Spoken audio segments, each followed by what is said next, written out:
அடுத்த எபிசோட்ல இருந்து பேமெண்ட் அதிகமா வேணும், வாங்கி தரியா?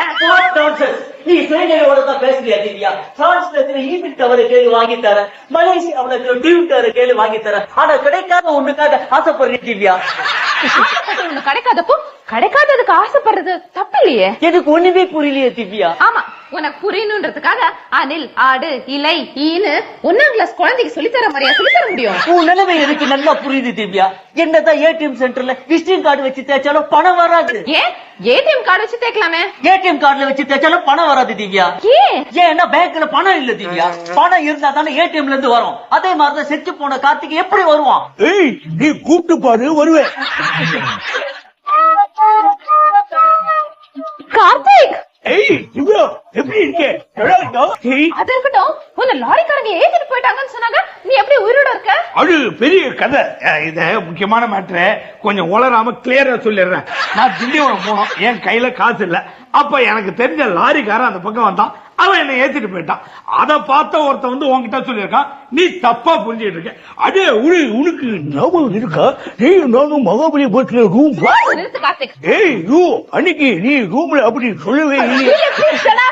திவ்யா, நம்ம 2 பேரும் பீச்சு, பார்க்கு எல்லா இடமும் போனவன் மறந்துட்டியா? நானே மறந்தாலும் பக்கத்துல நிக்கிறாரே மோகன், இவர் மறக்க மாட்டாரு. இவரையே மறக்கவே மாட்டான்னு சொல்றேன். நான் ஒண்ணுதானே லவ் பண்ணேன். நீயே இவ்வளவு பீச்சுக்கு போய் சுண்டல் காரன்ல இருந்து குல்பேஷ் காரன் வரைக்கும் கடன் வச்சுட்டு வந்தே, அந்த கடன் எல்லாம் நான் தான் கொடுத்தேன். அந்த தொல்லை தாங்க முடியாம தான் இவனை கூப்பிட்டு டெல்லிக்கே வந்தேன், தெரியுமா? உண்மையிலேயே உங்களுக்கு பிறந்த மனுஷன். எனவே நான் இவ்வளவு கூட்டு போறேன். திடீர்னு நீ இவ்வளவு கூட்டு போனோம், நான் எங்கடா போங்க கூட்டு பார்த்துட்டான். ஆனா கொடுக்க வேண்டியது எனக்கு கொடுத்துட்டு போ. இது என்ன சின்ன புள்ள தேடா? ஓகே, இந்த வாங்கி. உங்ககிட்ட நான் என்ன முத்தமா கேட்டேன்? இவளை கல்யாணம் பண்ணதுக்கு 5 லட்சம் ரூபாய் கடன் வாங்கி இருக்கிறேன், அந்த காசு கொடுத்துட்டு கூட்டு போடா. திடீர்னு இவ்வளவு பணம் கட்ட நான் எங்கடா போவேன்? திடீர்னு நீ இவ்வளவு கூட்டு போனா நான் என்ன பண்ணுவேன்? ஓகே, நீங்க சொல்றது நியாயமா தான் இருக்கு. எனக்கு ஒரு 10 வருஷம் டைம் கொடுங்க, உங்க பணத்தை ரெடி பண்ணி கொடுத்துடுறேன். அது வரைக்கும் திவ்யா உங்க கூடவே இருக்கு. கார்த்திக், இதுதான் உங்களுக்கும் கார்த்திக்கும் இருக்கிற வித்தியாசம். கார்த்திக், உனக்காக 10 வருஷம் இல்ல 50 வருஷம் கூட இவர் கூட வாழ்வேன்.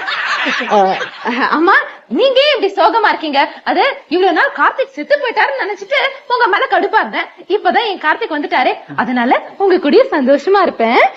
ஆனா 50 வருஷம் தான். ஓகே ஓகே, பாயான 1 வருஷம் கழிச்சு பேசுற. நீ கிளம்பு. மன்றம் வந்த தென்றலுக்கு மஞ்சம் வர நெஞ்சம் வந்ததே, அன்பே என் அன்பே.